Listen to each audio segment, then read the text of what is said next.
तनी मीठी मीठी मुस्की तुम्हारा तारा, टुक टुक ऐसे काहे निहार तारा।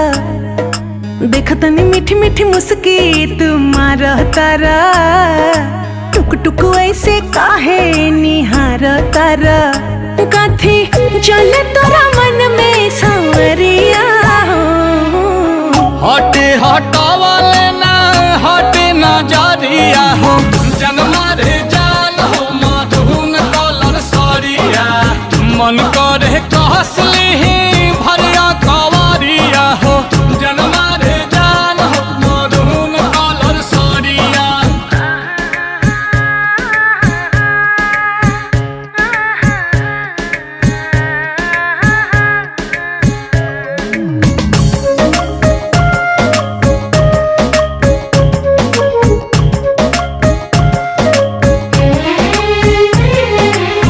बिजली टूठा हो तारू दिलवा प हमारा हो, अपन डोलाई के कमरिया।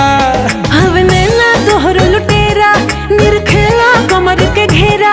उठे अजब गजब के नासा, जनी ऐसे मतिया फेरा। सच हाँ के करेला मस्करिया हो, लागल बा फाल पिको लहरे झलरिया हो, जनमा रे जान हो मधुन कलर सरिया।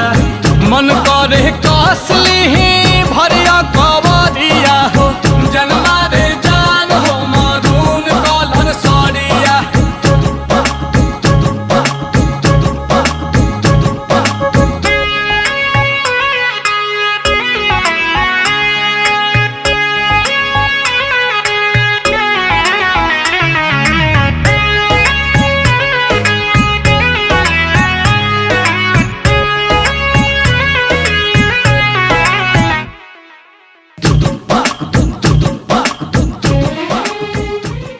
हटे हटावले ना हटे नजरिया हो, जनमा रे जान हो मधुन कलर सरिया। मन करे कहसली